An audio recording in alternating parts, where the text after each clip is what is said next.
are above. You were standing underneath us, we were not.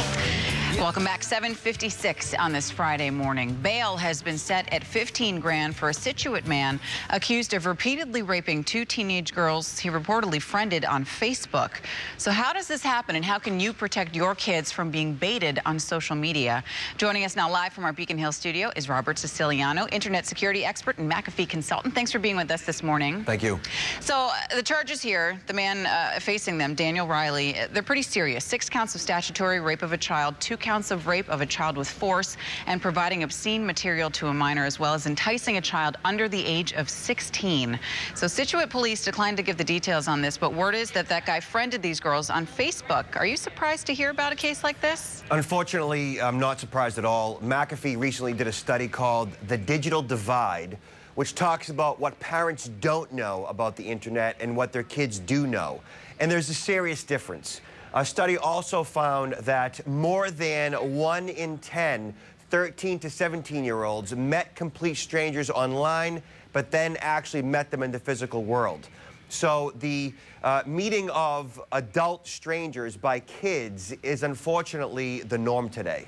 Well, the police officers there share that sentiment, I guess. One of them told Fox 25 he was troubled by how many reports of cases like this he's hearing, and how the victims are getting younger and younger. I mean, how is it that you stop something like this from happening? You're talking about a meeting in a virtual world, and then all of a sudden they're meeting in person. The problem stems not as an internet problem, but as a parent problem. Okay. You know, it's like you would not give your kids the keys to the car unless you knew they were safe to drive. You shouldn't let them go online unless you as a parent know what you're doing and know that the child is safe on the internet. So it really does boil down to understanding what the risks and the pitfalls are, and essentially embarking on an education campaign for the whole family, knowing what those risks are, educating the kids that the fact is that at some given point in time, a 25 or 35-year-old man is, in fact, going to contact your 15-year-old daughter. And it's gonna happen, so you need to know how to respond to it. So if you're a parent, I mean, how young is too young to allow your kids on Facebook? And if and when you do decide to allow them, if that's how your house operates, on Facebook, do you monitor it? Do you have their password? How do you keep track of that? So do you think a 15-year-old girl is going to be capable of corresponding with a 25-year-old man? Absolutely not. The 25-year-old man with the predatory mindset believes, you know, if he knew then what he knows now, and he uses that philosophy to go after the 15-year-old, and he's able to essentially coerce her in many different ways, using, you know, basic psychology 101 on her.